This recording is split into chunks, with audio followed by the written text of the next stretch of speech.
What's up, y'all? TYT Sports on this Monday. That is Jayar Jackson. I am Rick Strom. TYT.com/app. Download the TYT app. Also available in the App Store and on Android. So Jerry Jones via Todd Archer, touching on the national anthem, said players will be required to stand for the anthem, not stay in the locker room prior to the game.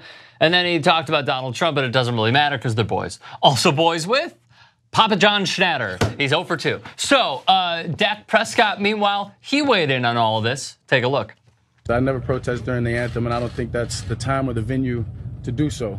The game of football has always brought me such a peace, and I think it does the same for a lot of people. A lot of people playing the game, a lot of people watching the game, a lot of people that have any impact of the game. So when you bring such a controversy to the stadium, to the field, to the game, it takes away from that. It takes away from the joy and to the love that football brings a lot of people. And so for me, I'm all about making a change, making a difference. And I think this whole kneeling and all that was all about just raising awareness, and the fact that we're still talking about social injustice years later, I think we've got to that point. I think we've proved and we know that there's social injustice. So I'm up for taking a next step, that whatever that step may be, for action and not just kneeling. I've always believed standing up for what I believe in, and that's what I'm gonna continue to do. No matter what side you are on, what side you are on, the Dallas Cowboys are putting their line in the sand. Because it wasn't just Jerry Jones, it wasn't just Dak Prescott, it was running back Ezekiel Elliott who weighed in as well. Us as a team, we chose to stand together for the national anthem, and it was our decision, and I think it just shows our culture. It shows that, you know, that we have unity. We're gonna stand as one. That's not knocking anyone else who may choose to kneel during the national anthem, but we're the Dallas Football Cowboys, America's team. We stand for the national anthem. By the way, quick fact check, they're not America's team.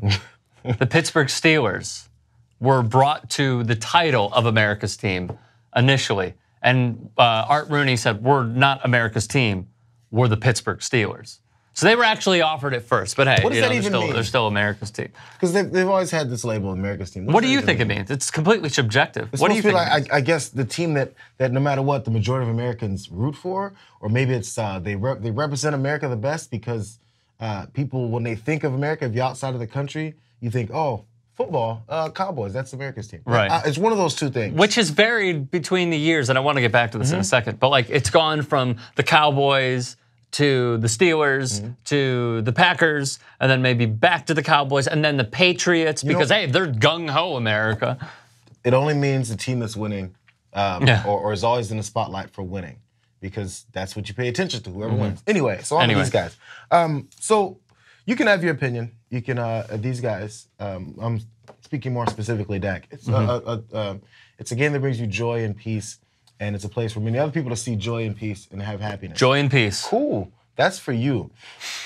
Have that opinion. That's okay. But when you start saying that your opinion is now the law, because that's what it's become, by the way. You can have your opinion. If other people have their opinion, that stays where it stays. But when your opinion is now backed by the law of the league and the owner of your team, it's no longer an opinion. It's a mandate.